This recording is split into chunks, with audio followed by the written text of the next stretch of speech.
So welcome back to 12 Rules for Mad Miracles of Desert Recovery, How I Defeated Mental Sickness and Reclaimed My Life, from my book Gaslit by a Madman on Philosophy, Madness and Society. And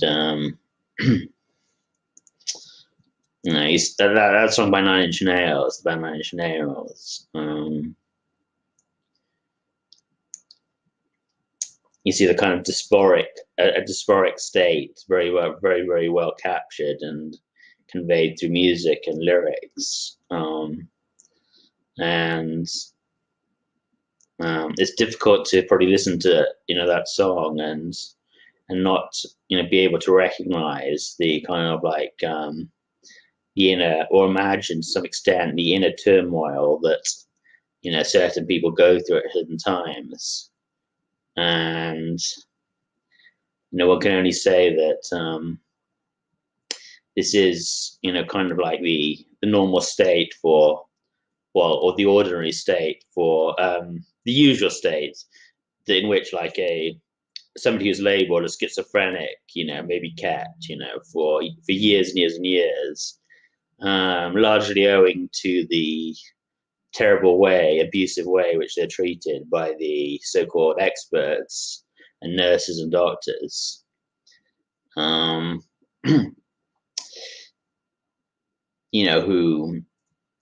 although one can easily listen to a song like that and see, and have like be already taken into the world of a person like this, for all intents and purposes, these nurses and doctors who spend years or decades, their whole lives surrounded by these people, there's not even a little inkling that they have the slightest comprehension of what you're going through or what they're going through. The whole profession is actually based on the opposite. It's based on cultivating a studied and kind of like so-called refined attachment and cold, callous indifference to the patient, who's considered some kind of sick animal, some kind of sick object, insane object, who it's necessary to keep a good distance from, in all spiritual and emotional sense. And they see that as absolutely normal, and absolutely nothing wrong with that.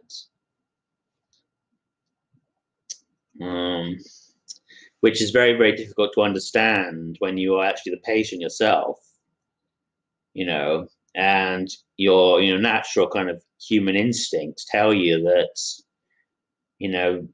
any kind of genuine healing relationship would involve an enormous amount of empathy and consideration for you, the sufferer, the so-called patient, who's supposed to be receiving the services and receiving so-called help.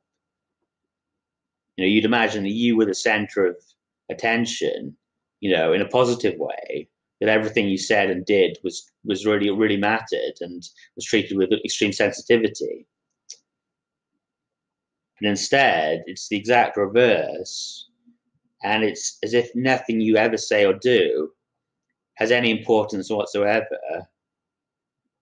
And rather, in fact, if it does have importance, it's taken as a symptom of illness to be drugged, which is a kind of punishment, basically to be punished out of you in other,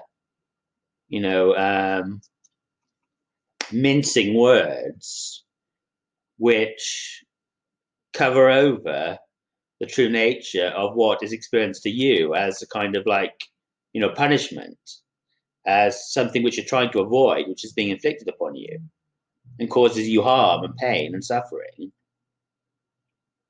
And yet you're not even allowed to call it what it is, punishment.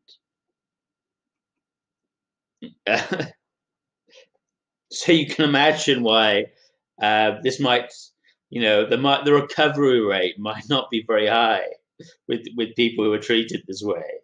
Um, Imagining most people, ordinary people, are none too, perfect, none too functional, in many ways, none too happy. Imagine you take somebody who's already fragile and doesn't know how to live life, doesn't have a strong sense of themselves and and can't even keep above water normally. And you subject them to this, you know, um, to this, you know, Alfred Hitchcock, or kind of like parody, Nazi parody of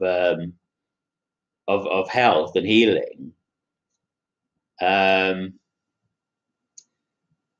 which has the exact feel of like human experimentation, rather than rather than an actual place of recuperation and convalescence. A delightful laid back resort on the coast or something like that. You think that would be the environment for for recovering and healing. Some nice environment. No, instead you're kind of you're thrown in this Kafkaesque, Gilliam-esque parody and nightmare world.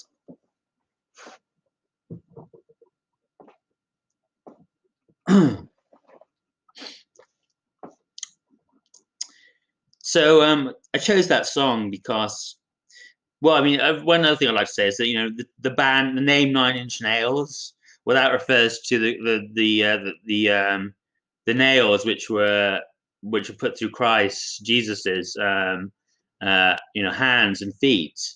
That's specifically what the title of the band refers to. So we see Trent Reznor, the artist, not only displaying kind of like extreme dysphoria and psychosis in his music, but he's also literally using the kind of psychotic religious delusions in the very title of his band, which other people spend their whole lives behind bars for in a psychiatric institute. This is the confusing world that we live in.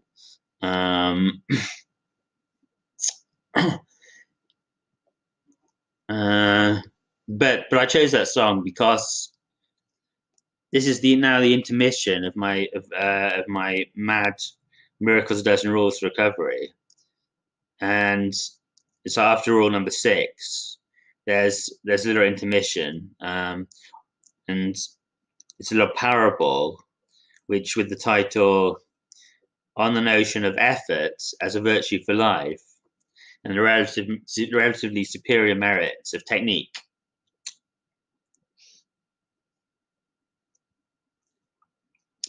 And I chose that song because in Trent Reznor's Nine Inch Nails' music, you see this guy putting an absolutely enormous amount of effort, is kind of conveyed by his music.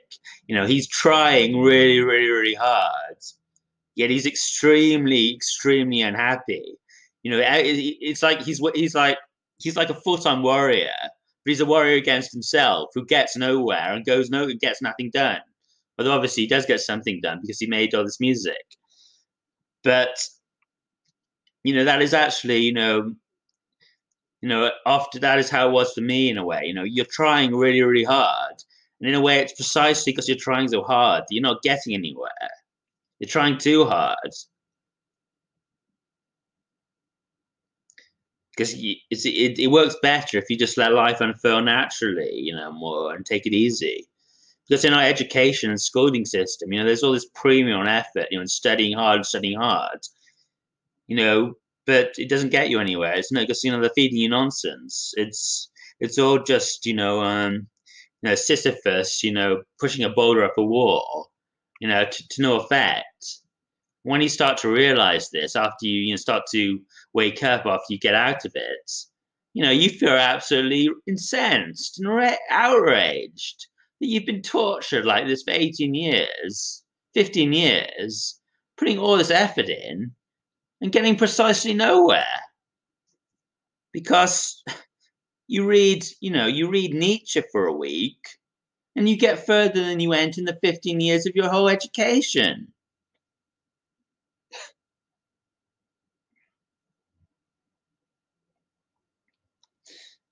So when you put a lot of effort in and get nowhere, that is so demoralizing. For the rest of your life. You don't want to start all over again.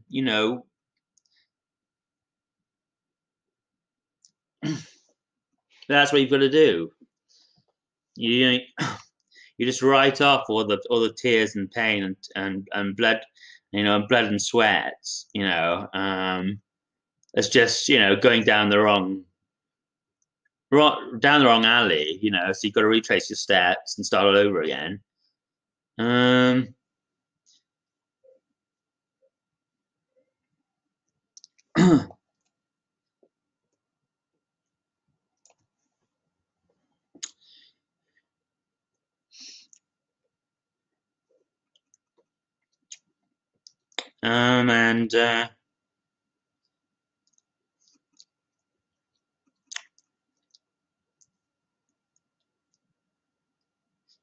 because when you're not really getting anywhere and you're kind of like considered a bit of a failure by yourself and by others, you do try really, really, really hard to try and redeem yourself.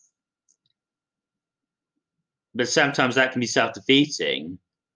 And it's like a kind of masochism that is inflicted upon you by the world, which just keeps you there. So, people who are actually, thriving in the world, and on the right path and experiencing success, it's very easy for them to have no actual understanding or real ability to relate with people who are possibly for no real fault of their own, just through accident of upbringing and circumstances, are immensely struggling and trying immensely hard but not getting anywhere.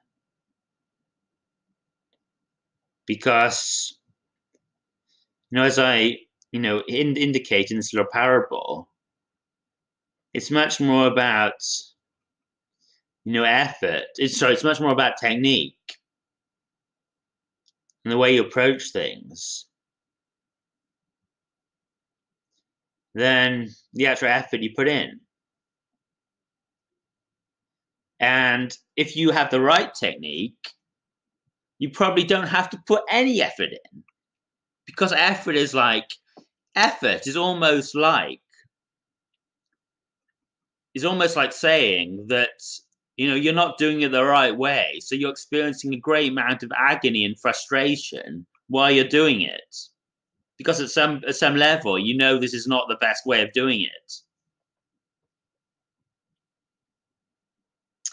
When you do things the right way with the right technique, it happens smoothly and you enjoy it. You enjoy the process, and it's not experienced as effort.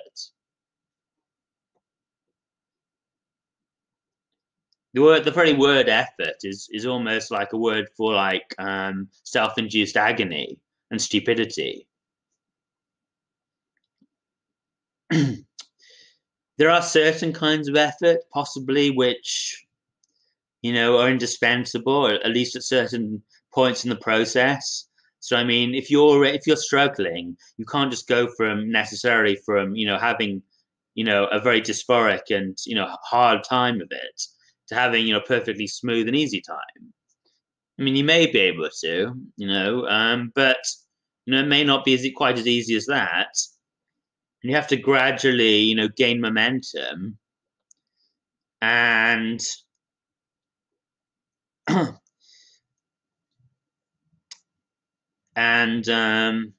progress to the stage where your so-called effort or energy you're putting into it becomes more and more efficient. So the reward you're getting is bigger and bigger. And as that reward becomes bigger and bigger, the feeling of effort or strain or pain becomes less and less.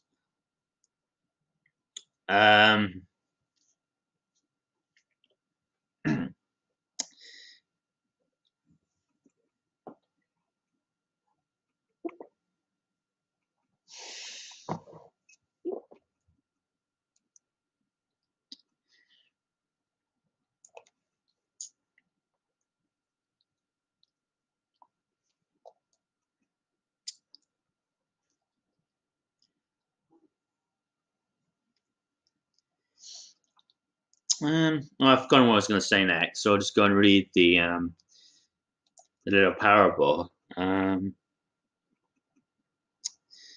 small child is banging his head against a brick wall. The wise father watches on, his formidable brow locked in a deep frown. After a long, irritated silence, in which nothing could be heard but the banging of a child's head against a wall, the reverent man finally exclaims, "You're never going to get anywhere like that. You have to bang your head a lot harder against that wall if you want to find out what's on the other side." Meanwhile, a cat who had been preening himself lazily in the sunshine eyes the couple warily and slinks nonchalantly around the side of the wall.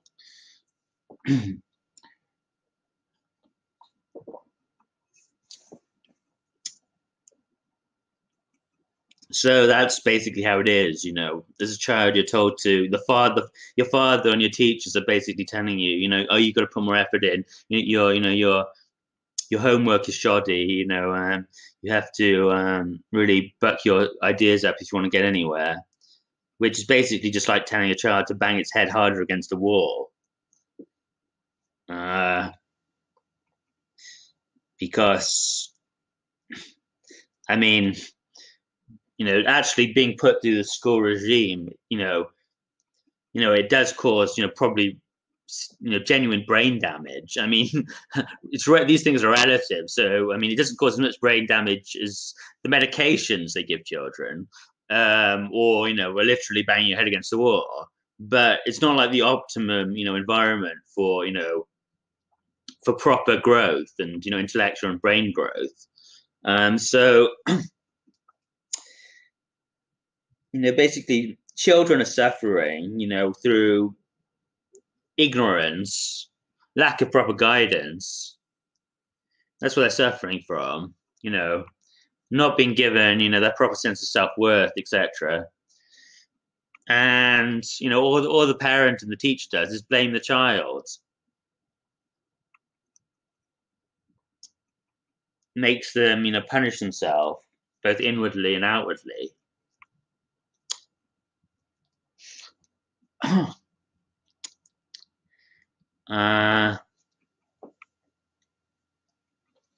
You know, for no effect.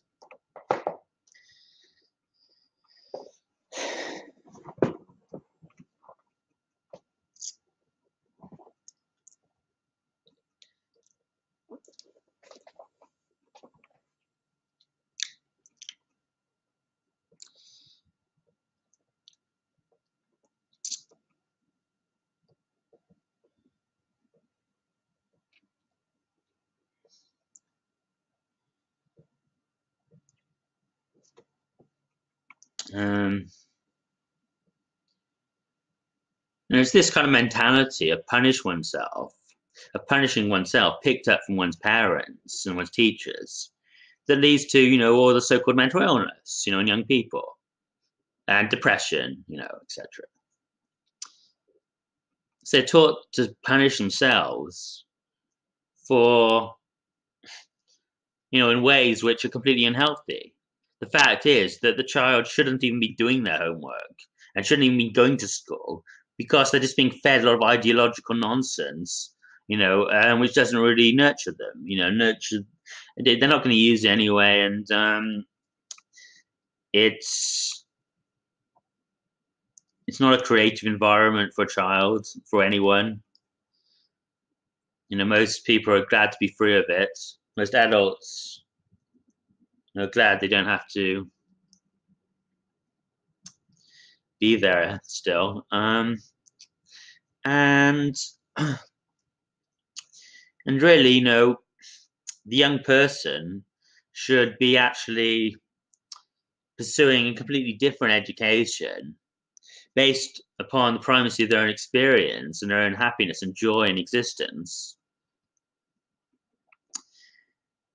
And, according to their actual, intuition and own intelligence, rather than simply being fed it, like, by the system,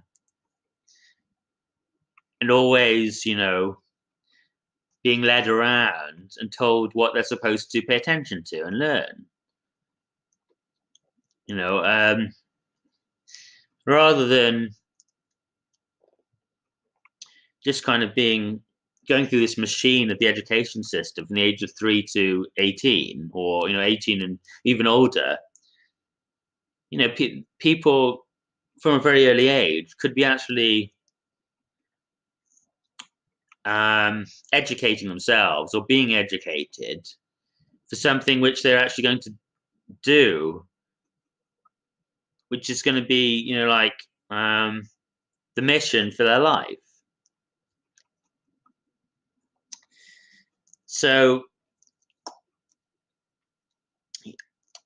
most of the jobs that people do in our society are totally superfluous, whereas humanity as a whole, to all appearances, is completely lacking proper stewardship and guidance as to its most important problems, like, technology, how we're going to handle the more advanced technology in such a way that it doesn't dehumanize everybody, because, unlimited power can breed absolute tyranny if you don't really understand what I'm saying. Big Brother, George Orwell, 1984. I mean, if you're familiar with these kind of themes, dystopias. But also obviously the more talked about, the environment, and climate change, but also other things like, the atrocious meat industry and the atrocious cruelty inflicted on animals, pollution generally, war, still the continuing discord between different nations, human rights abuses, lack of human rights, and the absolute misery of most citizens, normal citizens. They're not that happy, not very happy. And also just the ignorance of most people, all these things are things which, people could be really dedicating themselves to from an early age. And they could have an enormous, impetus if they were doing so, because they'd feel like they were really on a mission to save humanity. And they'd be enormously energized and feel enormously valuable if they did that. Instead, people feel worthless and they become depressed, etc., because they're basically raised to be total drones and slaves and cogs in a machine where they're totally superfluous and useless. In fact, they're actually doing net damage to people, or to the planet, or to each other. So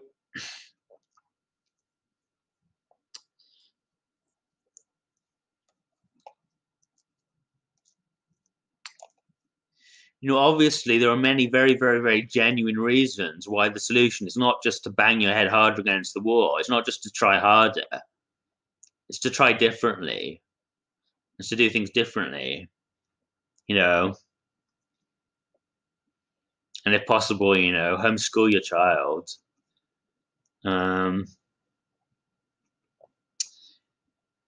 pursue alternative forms of education as soon as you can. And instead, we're told, to punish ourselves for not working harder, which is, it's a strange double sickness there. You're being punished harder, told to punish yourself harder, and learn to punish yourself harder for doing something which is bad for you, or so for not doing more of something which is bad for you. So that gets you, deep in a mess, psychological mess, as you get older, because you have to wake up to the fact, and actually, you have to tolerate the vision of the fact of how very far astray you've been led, and what you've and how very mixed up and stupid you are, or you've been, which is very painful, which is very, very painful.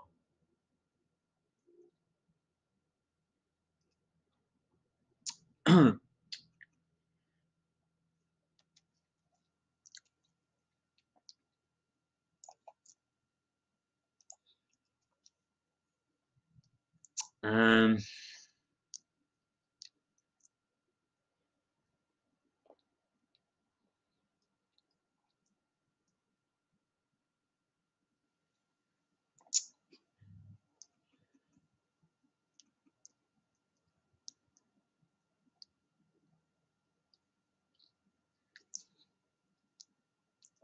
so basically, effort in the wrong direction is worse than nothing, you know.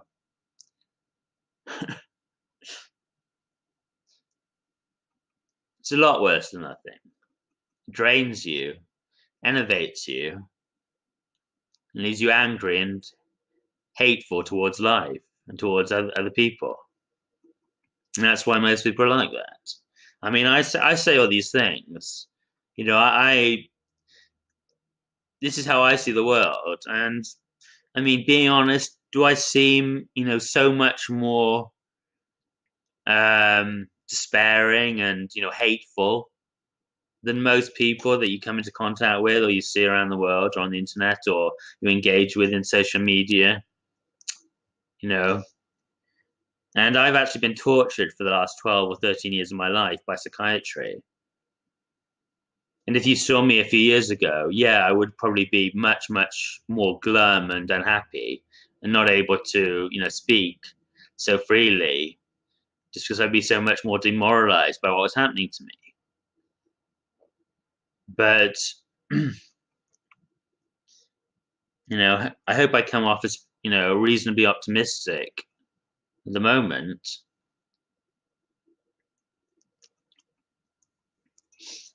And I would suggest to you that if you sense a general dysphoria in society and happiness, and a lot of rage and anger, maybe on social message boards, etc.,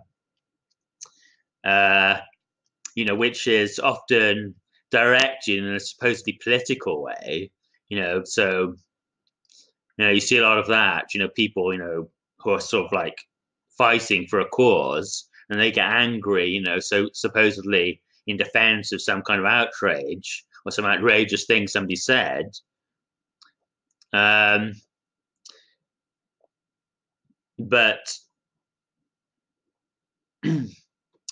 that's just the way it's been being directed, and that's the surface.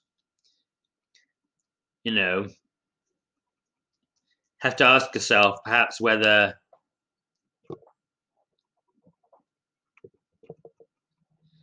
perhaps if there's a general dysphoria, you sense dysphoria or anger or dissatisfaction in society or people around you, it's not for some of these sorts of things I talk about, both in this video and in my other ones. The fact that your whole schooling has been very, very, very, very suboptimal, and you've been made to blame yourself, and punish yourself in very, very unhealthy and negative ways. And you're having trouble, coming to terms with this and accepting it, and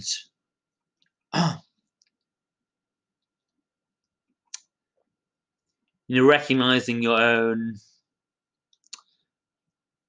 poor beginnings in many ways.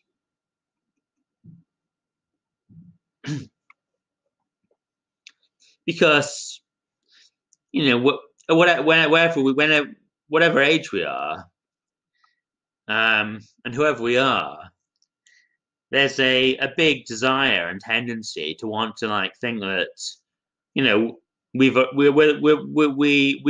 are in the right, and we are, the complete package. We are complete. We are the complete version, and we can't get any better than this.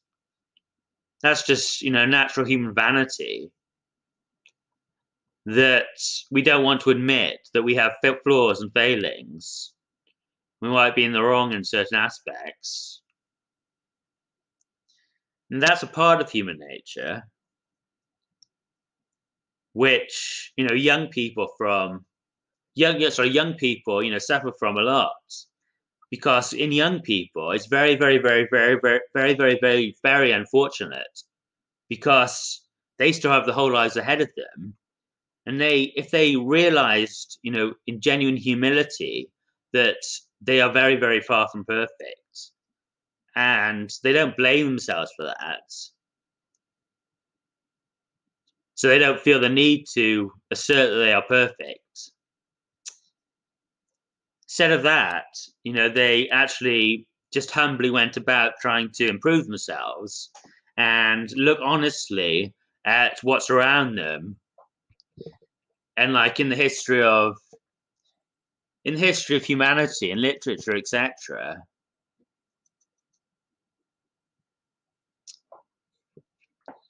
in the history of humanity and literature, etc., in the history of film, and in the world generally, if there aren't different people and personalities who are a bit more realized,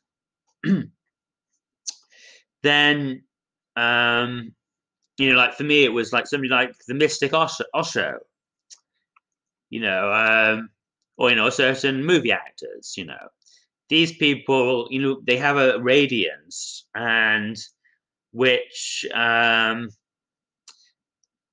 one can deny or one can overlook if one doesn't want to be honest and really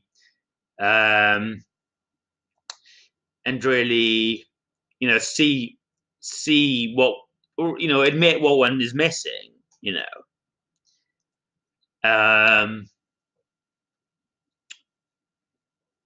So lots of people, they won't be particularly impressed by Osho or people like that, because they're different from they are, and they don't have the aspiration or the humility to kind of admit that, well, this person actually may be more realized than they are, and that they would do well to try and emulate this individual.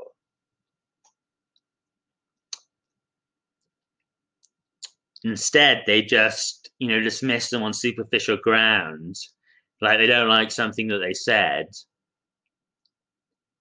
that was immoral or something, or just unscientific, etc. And they remain within their comfortable shell and sphere, instead of actually trying to really grow and improve their personal aura. So it's very, very lamentable when young people feel obliged to assert their perfection and arrogance, and arrogantly think that they know it all. This is very, very sad, and the person who does this, the young person who does this, is an object of great, great pity. Not hatred or scorn, but just pity, because the person they are limiting is themselves. They actually have been basically wedged into a corner. When somebody's like this, because they've been wedged into a corner where they are forced to assert, and validate themselves, absolutely as they are, because they feel threatened in some way, generally. They will tend to be emotionally threatened and unable to be vulnerable and admit their flaws even to themselves in a way that prevents them from working on those flaws and actually becoming a much more powerful and intelligent person than they are already.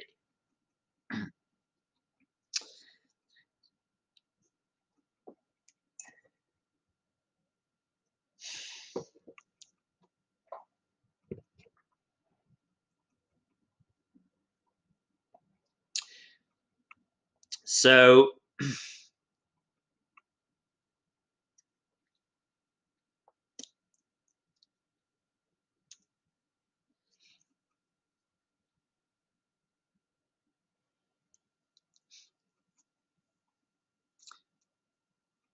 I sort of lost my train and how that's related to what I was saying earlier now. But I think maybe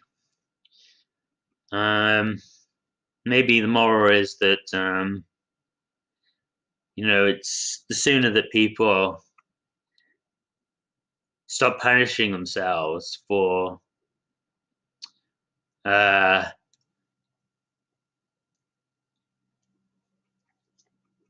meeting up to very narrow and false standards which they're given when they're young.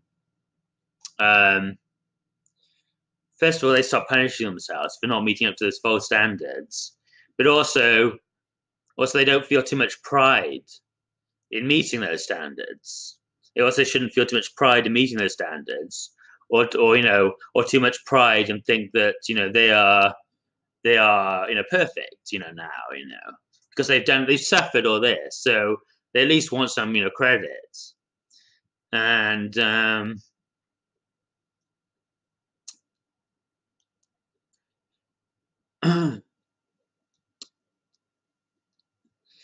instead, you basically just have to take some steps backwards, recognize you've been led down a blind alley your whole life, and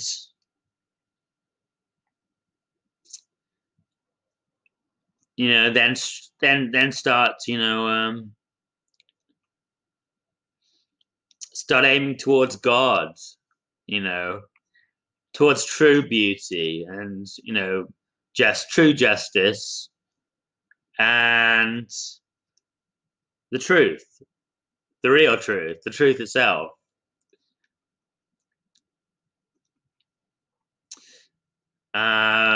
Rather than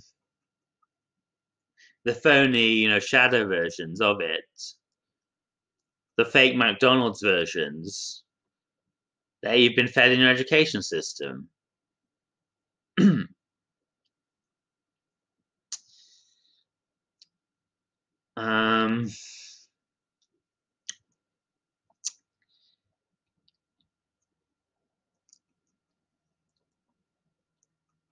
And when you admit that to yourself, you're not just breathe a great sigh of despair that you've wasted all these years and all this time, but you also breathe a great sigh of relief that you didn't go further down this terrible road, like many people have done before you and still do.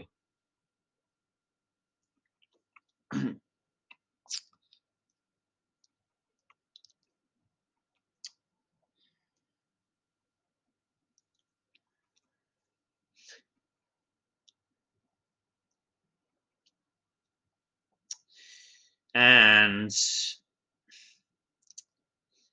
leave it on a political with a political message, what we see at the moment is terribly traumatized children from coming back to an education system where they feel intimidated to even say what they really think. This is statistically demonstrated. As well as all the things I've talked about, which is coming from earlier periods where things weren't so bad as they are now.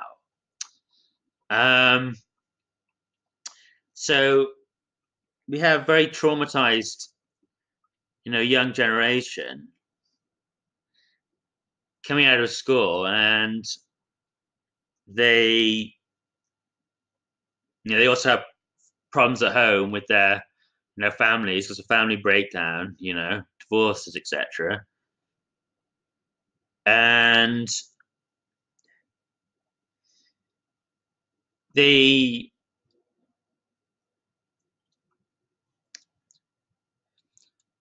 their anger, their natural anger, and ignorance fostered by the system is directed, towards its own aim, towards its aims, or to the aims of powerful individuals.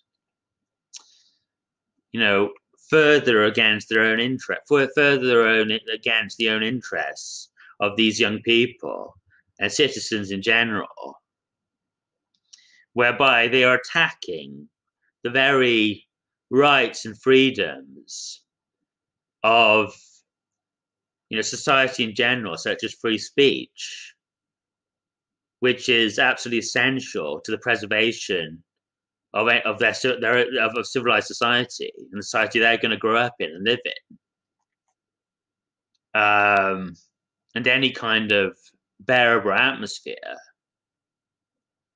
and also everything else which they enjoy, such as the material prosperity and anything else, because once the political freedoms evaporate, there's nothing to defend yourself with from just being totally exterminated, almost, eventually. So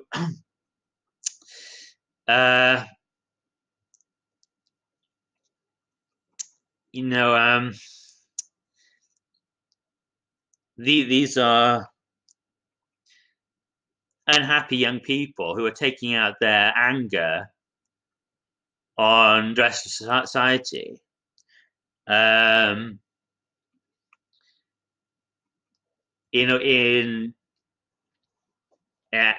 it's because they have not actually become self-conscious and aware of the failings in their own education, which has made them so unhappy and so angry that they feel the need to attack the rest of society and attack other people, or attack people with different views.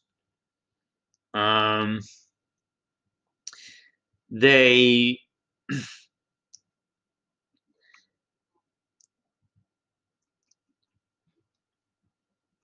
they have the mentality of basically soldiers or an army camp, or and they're like foot soldiers, because they're just foot soldiers, and they seem,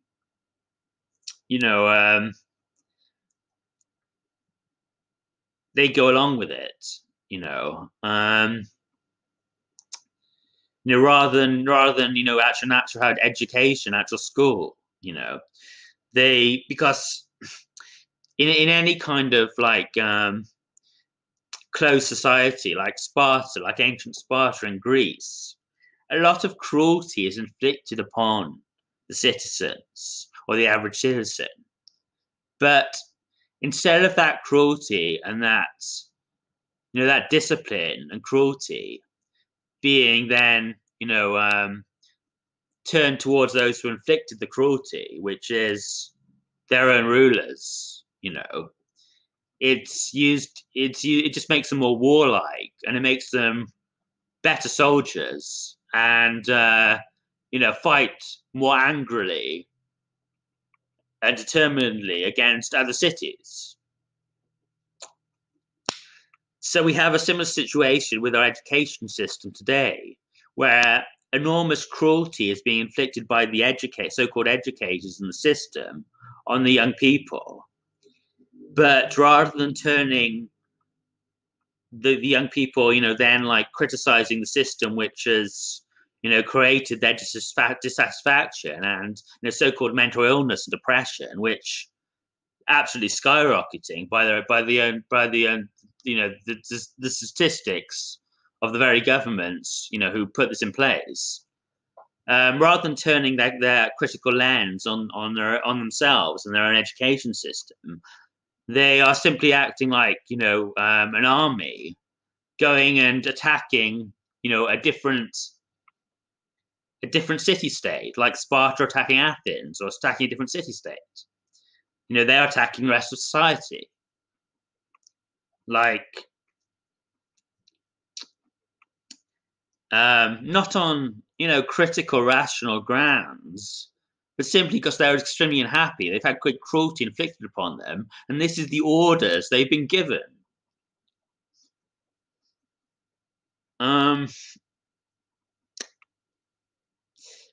And in terms of the psychological well-being and stability and happiness of the individual, this has some benefits. The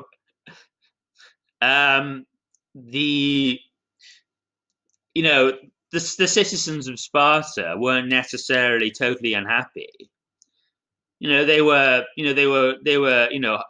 a very highly disciplined killers and very cruel society. But on the other hand, they were valiant warriors who, in many ways, got a certain satisfaction out of their own efficiency in what they were doing. And their anger was directed outwards, and they enjoyed that. In the same way, these young people today, well, they are being raised to be, angry, dissatisfied, cogs, who have no understanding of anything, and obviously they're very unhappy. And then they're being, sent out to fight, these ideological wars. And that is a genuine outlet for them.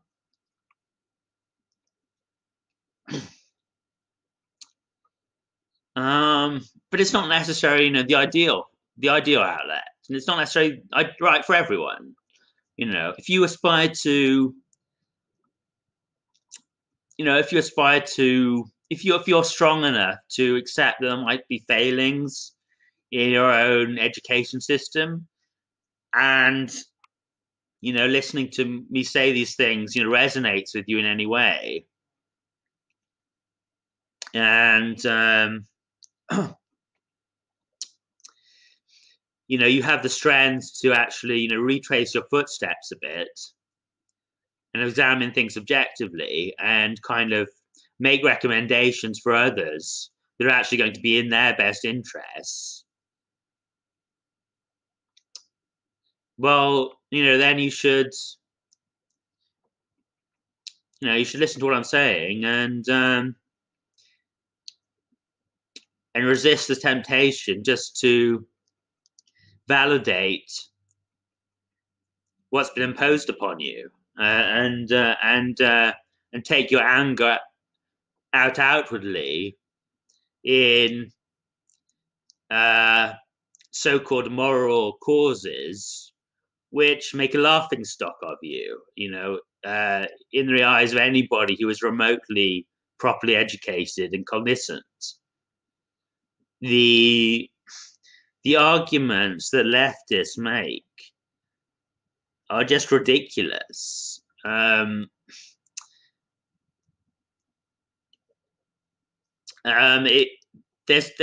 should just very much distinguish between the arguments somebody gives and the ultimate validation of what they're doing in the eyes of God.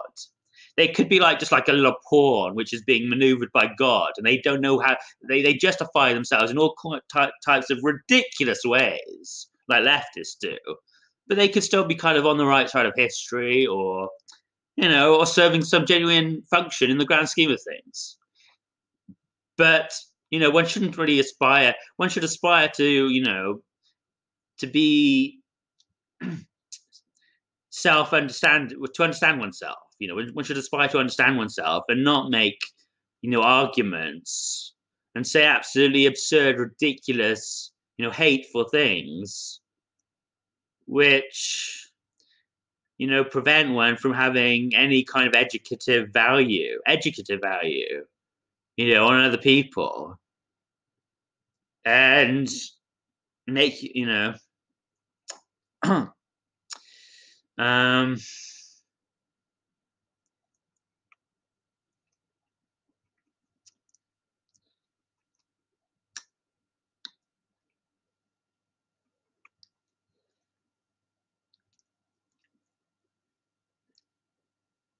it's just very important for people to realize that if you aspire to real truth and philosophy, I mean, you have to look beyond the schooling system at the moment and all this and the leftist dogmas and rhetoric and ideologies.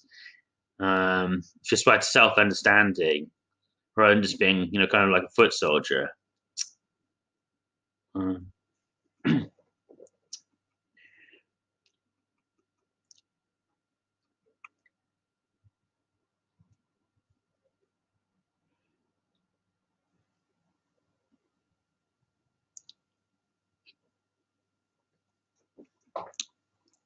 Thank you for joining me.